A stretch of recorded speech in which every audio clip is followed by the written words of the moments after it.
Bună, dragi urmăritori! Bun venit pe canalul nostru!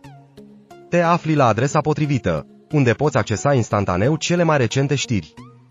Astăzi redeschidem cazul celui mai discutat și legendar cuplu din istoria serialelor turcești. Halil Ibrahim și Slat Râcolu. Facem acest lucru cu o mărturisire de regret din partea lui Halil Ibrahim, care vă va lăsa fără cuvinte. Dacă sunteți pregătiți, haideți să aprofundăm marea bătălie interioară care îl ține pe Halil Ibrahim treaz noaptea și contextul acelei fraze misterioase. Dacă nu aș fi spus acele cuvinte, totul ar fi fost foarte diferit. Halil Ibrahim și-a rupt tăcerea în așa fel încât toate rețelele de socializare zumzăie de ecoul mărturisirii sale. Frumosul actor, într-un interviu recent, a dat jos pentru prima dată cărțile prăfuite ale trecutului pentru a povesti momentul de cotitură cu Slat Râcolu. Fraza care i-a ieșit din gură, dacă nu ar fi spus acele cuvinte, totul ar fi fost foarte diferit, a fost mai mult decât o mărturisire. A fost dovada unei doruri profunde. S-a dovedit că acel moment critic, despre care toată lumea se întreba, a fost de fapt un cuvânt ireversibil rostit într-un moment tensionat în culise. Acel cuvânt nu numai că a pus capăt unei relații, dar a și separat pentru totdeauna drumurile acestor două mari vedete. Această izbucnire sinceră a făcut ca întrebarea nu a uitat-o încă să crească ca focul în paie printre fanii săi. Dar la ce se referea exact acea frază celebră, pe care Halil Ibrahim și-o amintește astăzi cu atâta regret? Conform rapoartelor, într-un moment în care Slat Râcolu aștepta sprijinul lui Halil Ibrahim în timp ce lua cea mai importantă decizie din cariera sa, a primit o reacție neașteptată din partea lui. Acea frază dură pe care Halil Ibrahim a rostit-o într-un moment de furie pare să fi deschis o rană ireparabilă în inima Slat Râcolu. Se spune că acesta i-a spus: "Locul tău nu este lângă mine. Ești o victimă a propriilor ambiții", o frază care a plutit ca un nor întunecat peste marea sa iubire.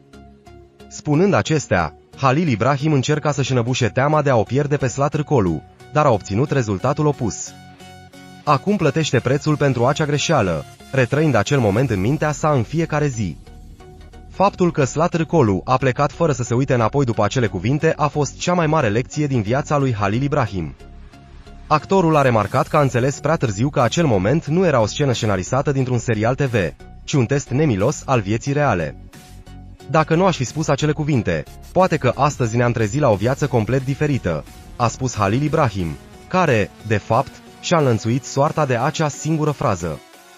Această mișcare, care a rănit orgoliul lui Slat Râcolu, nu numai că a rupt legăturile dintre ei, dar i-a redus în cenușă împrăștiată de vânt.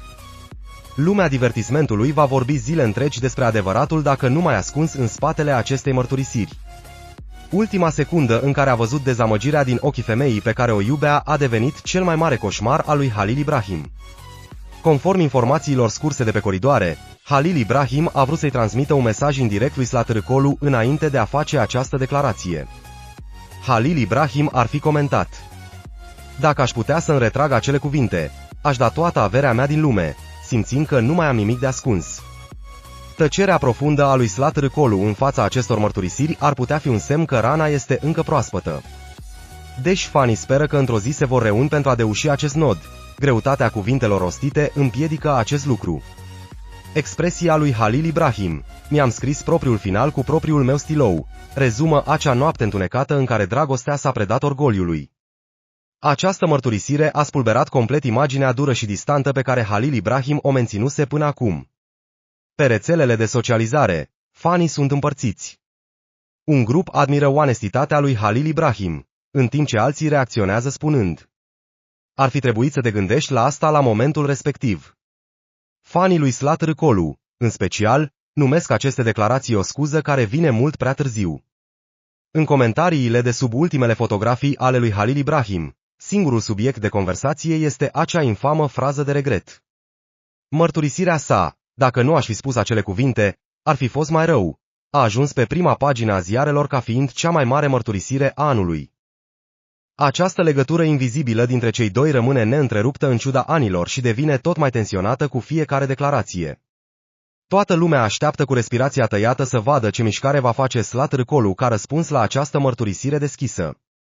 Se presupune că Halil Ibrahim a încercat cu disperare să șteargă din memorie noaptea în care a spus acele cuvinte, dar nu a reușit. Mărturisim că de fiecare dată când închide ochii o vede pe Slat Râcolu ieșind pe ușă, Halil Ibrahim a insinuat că este în pragul unei căderi nervoase. Niciodată nu m-am gândit că un cuvânt poate răni atât de mult sau cum poate schimba viața cuiva într-o singură noapte, a spus Halil Ibrahim, transmițând o imagine a unui regret sincer. Faptul că Slatârcolu nici măcar nu mai menționase numele lui Halil Ibrahim din acea zi a fost un semn că problema era închisă pentru ea. Totuși, pentru Halil Ibrahim, acel capitol rămâne deschis, ca o rană care continuă să sângereze. Această mărturisire a făcut, de asemenea, practic imposibilă orice posibilitate ca cei doi să se întâlnească la un proiect viitor. Surse interne din industrie susțin că Halil Ibrahim, spunând aceste cuvinte, a cedat de fapt propriilor temeri profesionale.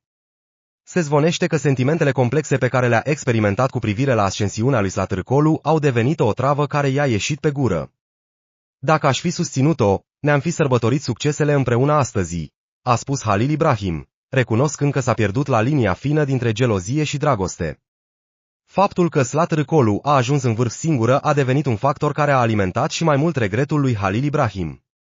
Golul resimțit de lipsa cuiva cu care să-și împărtășească realizările l-a împins pe Halil Ibrahim să facă aceste declarații șocante. Acum, acea frază faimoasă este ca o lanț invizibil pe care Halil Ibrahim o poartă la gât. Nu a trecut neobservat în imaginile distribuite faptul că ochii lui Halil Ibrahim s-au umplut de lacrimi și vocea i-a tremurat în timp ce făcea aceste declarații. Mândria mea s-a ridicat ca un zid în fața iubirii mele și nu am putut să o dărâm, s-a apărat Halil Ibrahim, demonstrând că este dispus să facă orice. Era clar că, deși nu avea nicio speranță să recucerească inima lui Slatârcolu, pur și simplu voia să se elibereze de această povară. Această declarație sinceră a actorului poate servi drept exemplu pentru alți oameni de frunte din industrie. A-ți ascunde sentimentele este uneori cea mai mare pierdere. Deși Slatârcolu pare să fi câștigat această poveste, durerea profundă lăsată de această declarație este o înfrângere pentru ambele părți. Cu această mărturisire, Halil Ibrahim a înmânat încă o dată publicului cheia inimii sale. Dar cum s-a simțit Slatârcolu la auzul acestei mărturisiri? Conform informațiilor scurse din cercul ei apropiat, Slatârcolu vede plecarea lui Halil Ibrahim ca pe o încercare de a-și liniști conștiința, care este iremediabilă. Toată lumea știe că lacrimile vărsate de Slatârcolu în acea noapte s-au uscat, dar cicatricea pe care au lăsat-o rămâne. Declarațiile extreme ale lui Halil Ibrahim, că dacă nu ar fi spus acele cuvinte, ar fi tată astăzi, ar fi fericit astăzi, au aterizat ca o bombă în tabloide. Se spune cum familia imaginară pe care ar fi putut-o forma a fost distrusă de un moment de furie și de un cuvânt prost ales. Acest lucru a demonstrat încă o dată cât de letale pot fi cuvintele în relațiile umane. Cu această mărturisire, Ceyhan a organizat efectiv înmormântarea propriei iubite. În urma acestei mărturisiri scandaloase, au început să circule zvonuri conform cărora producătorii lucrează la reunirea cuplului într-un proiect centrat pe tema confruntării lor. Cu toate acestea, decizia fermă a lui Slatârcolu de a nu împărtăși niciodată o scenă cu el a pus capăt acestor zvonuri înainte ca acestea să înceapă măcar. Remarcile sincere ale lui Halil Ibrahim l-ar fi putut determina pe Slatârcolu să-l excludă și mai mult. Confruntat cu realitatea că un comentariu care se joacă cu onoarea unei femei nu este uitat, nici măcar după ani, Halil Ibrahim s-a trezit singur. Chiar și relația sa strânsă cu Ruia Coriș a fost umbrită de aceste mărturisiri despre Slatârcolu. Numele lui Halil Ibrahim va fi acum amintit pentru această poveste cu regret larg răspândit. Faptul că Halil Ibrahim a spus, dacă aș avea șansa să schimb un singur moment din viața mea, aș înghița acea frază este o dovadă a modului în care un bărbat se poate smeri din dragoste. Această declarație nu a fost doar o mărturisire, ci și o promisiune de onestitate pentru fanii săi. Nu mă confundați cu personajele pe care le vedeți pe ecran. Sunt un bărbat îndrăgostit care a făcut o greșeală, a spus Halil Ibrahim, dându-și complet masca.